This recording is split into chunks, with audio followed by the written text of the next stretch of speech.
Transcribed.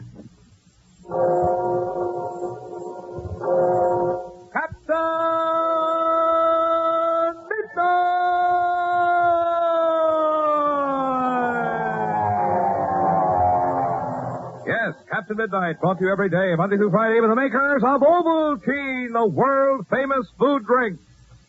I know all you young aviation fans and followers of Captain Midnight know a lot about flying and about flying terms. You know what it means, for instance, when an aviator says he's flying right on the beam. You know he means he's flying straight for his goal, exactly on his course. But let me ask you this. Are you right on the beam yourself? Are you getting where you want to go as fast as you can? Now, I'm talking about your health, your weight, your height. Are you getting stronger and huskier every day with more pep and ginger? Are you becoming more popular with your friends? Well, here's what thousands of smart young fellas and girls are doing to keep themselves headed in the right direction. They're drinking Ovaltine regularly, every day. You see, Ovaltine brings you vitamins and minerals and other things you need to keep yourself right on the beam. Food substances you often don't get enough of in ordinary meals. So if you want to keep racing along on your course, right on the beam like a high-speed plane, you just start drinking sweet chocolate-flavored Ovaltine 2 or 3 times a day. You'll like it. You'll really go for its taste. You'll say it's the most delicious way in the world to get the things you need to make yourself bigger and stronger and huskier. But now, don't put it off. Get a jar of sweet chocolate-flavored Ovaltine and start drinking it right away. And say, fellas and girls, be sure to have pencil and paper ready right after tonight's adventure, when we'll have another big secret squadron signal session. And now, on with the action-packed adventure, the Jewels of the Queen of Sheba, with Captain Midnight and the Secret Squadron. Yesterday, Captain Midnight, by means of the pocket locator, ordered Icky, Joyce, and Andy Maxson to continue toward Lake Tohiba in spite of the mysterious plane that was following them. But he asked them to keep him posted every few minutes. Now they're nearing Lake Tohiba, and Andy Maxson at the controls is trying evasive tactics again. I'll give that boy credit. He sure knows how to fly. Yeah, and I'd give my left arm to know who's at the controls. Wait, maybe it's Sans Souci, Andy. No, that sly old fool couldn't fly a kite. But it could be the other one, the face in the window, the one who posed as the chauffeur. Yeah. But whoever it is, Andy, I'll bet one thing. It has some connection with these Arjubastis. If I ever find out that that's the guy who shot up my nice little amphib at Cairo, I'll fix his clock good. Now, with this plane, you won't, Andy. We're more or less at his mercy. The only armor we got is our pistols. I know it. He's got more speed than we got, too, and there's nothing I can do about it. If we had some clouds. But in this country, there just ain't such a thing as clouds. Well, it won't be long now. According to my calculations, we should be seeing Lake Tohiba any time now. Precious minutes pass, and as the plane nears Lake Tohiba, Captain Midnight and Chuck wait anxiously along the shore. It ought to be due any time, Captain. Well, they might have struck a slight headwind. No need to worry yet, Chuck. We heard from them just a few minutes ago in the pocket locator. Gosh, it sure will be good to see Icky and Joyce again. Yeah. This is the longest we've been separated in quite a while. Yes, it is, at that. Captain, Yes, Chuck? that ring, do you mind if I look at it? Why, no, of course not. I got a glimpse of it before, but not a good one. Well, it has such a fabulous history that I've almost been afraid to ask. Yes, I know what you mean. It is a fabulous ring. You feel that the instant you look at it. Are you going to turn it over to the Emperor of Abyssinia eventually, after you capture Bubastes and find the jewels of the Queen of Sheba? Yes, I believe the Emperor is its rightful owner. Here, I'll take it out of its case. Okay, here is the original ring that King Solomon gave the Queen of Sheba. A ring that's caused bloodshed and suffering, triumph and disaster. A ring that's as fabulous as the Queen of Sheba herself was. Gosh, what a beauty. What's that cut in the top, Captain? Oh, that's the Hebrew letter S, Chuck, and I suppose stands for Sheba because this is her signet ring. Boy, I'd like to have a ring like that. Captain, do you believe the story about the hidden plateau, snow-capped once a year, crowned with a black crown? Strangely enough, Chuck, I do. I was, of course, very skeptical when I first overheard Bubastes talking that night in his camp, but later, when we got tangled up with Mark and those Hoodoo-Ouijies, and he told me almost the very same story, well, then I began to take this legend seriously. I'm quite convinced now that Asar Bubastes is crazy like a fox. Those jewels must exist, Chuck. And that plateau must also be an important key to the location of the Queen of Sheba's tomb. Now, see, here's another clue. Oh, what's that, sir? The surface of this top stone. Notice anything peculiar about it? Nothing except that it's It's got triangular carving on it. Yeah, so is the hidden plateau supposed to be triangular, remember? By gosh, you're right, sir. Gee, that's a beautiful ring. Oh, that sounds familiar. And wonderful. It's them. They're coming. There they are, coming in from the southwest. Yes, you can just barely see a speck against the blue sky. Boy, oh boy, I'd be glad to see them. And there's that other plane. Hey, look, the second plane has made a dive on them. They're going to it. Yes, in less time than it takes to tell, a furious battle takes shape high in the skies over Lake Sheba. Andy Maxon's bewildered at first, but he rapidly recovers. Well, what do you wait all this time for? I don't get it. I don't either, but this is no time to worry about that. I'll burn the feathers off of his tail. Boy, Andy almost tripped him that time. I will the next time. Look out! Here he comes at us again from above, coming in at high noon.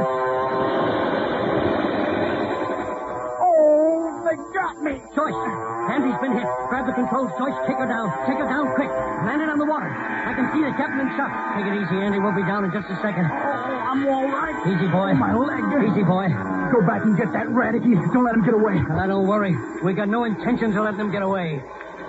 Swiftly, expertly, Joyce brings the CB into a perfect glide along the water. She pulls up to the shore, and Icky calls out, Captain! Captain! Andy's been hit in the leg. All right, hand him out. Easy there. Grab him, Chuck. Okay. Cappy, it's good to see you again. Never mind the talk, you crazy idiot. Close your eyes and relax. Go get him, Cappy. Don't let that buzzard get away. I don't intend to. Now, the two of you get out. You need a rest. Chuck, you stay here with the others. I'm going up and bring that vulture down if I can. He's got a machine gun. A portable machine gun, Captain. You won't stand a chance. We'll stand less of a chance if we stay down here and make a perfect target. Come on, I'll make it snappy. Hey! Hey, he's making a run on us. Duck, everybody!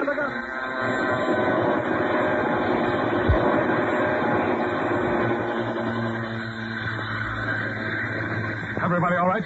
Nobody else hit? Good. Joyce, do what you can for Andy's leg. Here I go. Good luck, sir. Good luck, Captain. Give him the works, Captain Midnight.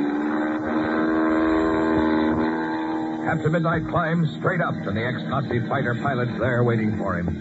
There ensues the most vicious dogfight that the secret squadron has seen since the war. A grinding, grueling dogfight in which Wolfgang, the ex-Nazi, pits his evil skill against the matchless skill of Captain Midnight. But it's an uneven battle. Captain Midnight's able to get in only a few random shots from his pistol at close range against the machine gun of Wolfgang. But then, Wolfgang runs out of ammunition. Captain Midnight realizes it instantly and becomes more daring. He can afford to take chances now, and he does. Closer the two planes come together, both men firing single pistol fire into the glass of their cockpit. And then... Joyce! Chuck! The captain got him! He got him! I can see smoke streaking from the other plane! Hey, look, he's going into a dive and the captain's right on top of him! Wow, what a beautiful display of fire he's putting up, even though he is hit. Well, how's it going, kid? Who's winning? You just relax, Andy. Everything will be all right. Yes, sir. Everything's going to be all right. Well, is it over? Well, who won? Tell me. Don't keep me in suspense. Who won? Why, Captain Midnight won, of course. You bet he won, Andy. That other plane is running off into the distance, smoking to beat the band. Yeah, but Chuck, what's the skipper coming back for? Why don't he follow up the advantage? Well, we'll know in a minute because he's coming in fast.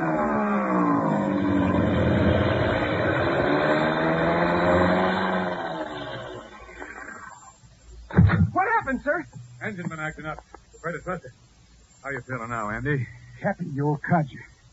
If this ain't one on me, coming in a cripple when I had it in mind to be of assistance to you. You'll be plenty of assistance, Andy. It's doggone good to lay eyes on your ugly frame again after all these years. Too many years, hey, Cappy? By golly, you ain't changed a bit. Thanks, Andy, and the same goes for you. But come on now, lie back and let me look at that leg of yours. That's the first order of business. Captain Midnight examines the wound, finds that the bullet has gone completely through the fleshy part of Andy Maxon's calf. While painful, the wound is not serious. And later that evening, after both groups have caught up on all the news, Captain Midnight gets to another order of business, that of the precious ring of the Queen of Sheba. That's the story of this ring that I'm about to show you. I want you to see it because after seeing it, you'll be as impressed as Chuck and I, who are just as skeptical as you probably are now. Doggone, Cappy, that's the craziest story I ever heard. I ain't skeptical, Captain, but I'm dying to see the ring. Well, here it is. There. Feast your eyes on that. Hey. One look at that ring and you can understand why the Queen of Sheba treasured it so much. Captain, do you know what? I think that ring, a reasonable copy of it, would make a wonderful souvenir for all the members of the secret squadron. Say, that's not a bad suggestion, Chuck. In fact, it's a mighty good one. Do you really think so? Mm-hmm. Boy, I can just see now how thousands of faces would light up if they could have a ring something like this. As a matter of fact, Chuck, the more I think of it, the more I like the idea. Not merely for its sentimental value, but for other reasons. Well, what do you mean, sir? Well, I can't explain now, but I'll keep that suggestion in mind, Chuck. In fact, I promise to give it lots of thought. Now, look. It's getting dark. I want you all to notice something. Remember my telling you that the hidden plateau would turn white 1 week out of the year? Yes. And that week would come in the springtime. The moon would be in its fourth phase, and according to the legend, the ring would, at that 1 week of the year, emit a greenish glow. Yeah. Well, are my eyes deceiving me, or is that ring sparkling green right now? Wow. Leaping sawfish. Well, I'll be dogged. It does have a greeny sparkle to it. I didn't notice until this afternoon. A couple of days ago, its sparkle was of another color entirely. Fellas, this means that the time has come that the hidden plateau can be plainly seen from the air. It will be entirely white for 1 short week. And that's why Ace Arbubastes needed the ring so much, so he could tell just when the hidden plateau would be easily visible from the air. Yes, but we haven't any time to lose. If that plane got back to Addis Ababa or any place from where the pilot could contact Ace Arbubastes, we'll have that gang of cutthroats on our trail in no time. Even if he doesn't make it, we haven't much time. We've got to get our plane repaired so we can get up in the air and find that plateau before that week is up. And there we'll find the tomb of the Queen of Sheba. Success at hand. The time one element, Ace Arbubastes another. Will the legend of the ring prove to be true? Will the secret squadron actually find the hidden white-capped plateau? Don't miss Monday's thrill-packed adventure, The Double Cross. Now tonight, we have a thrilling secret code message from Captain Midnight and a new 1948 secret code.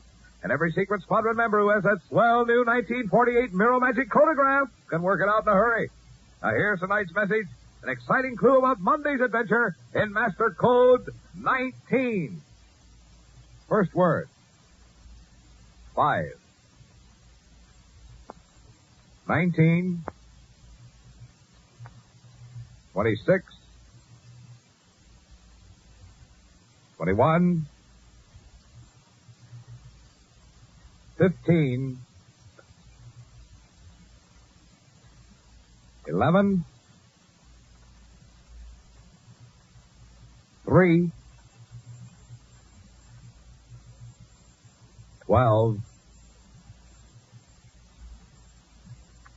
20,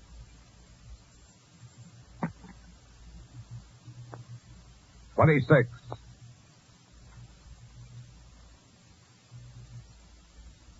2nd word,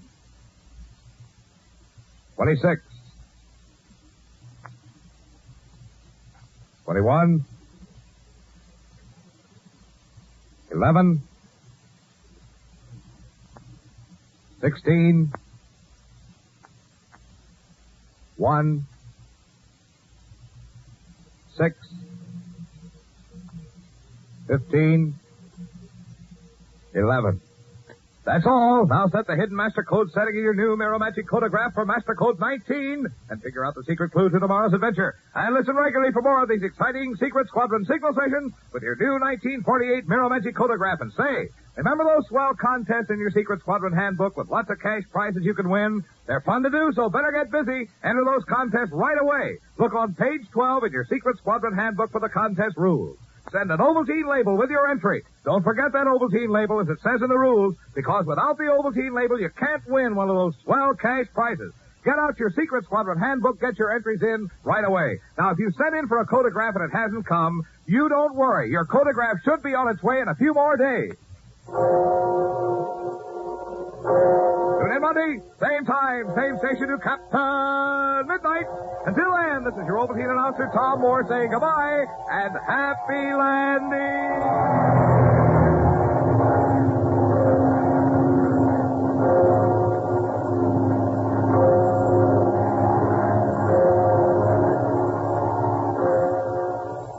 This program came to you from Chicago. Stay tuned now for Tom Mix, which follows in just a moment. Our program was transcribed. This is the Mutual Don Lee Broadcasting System.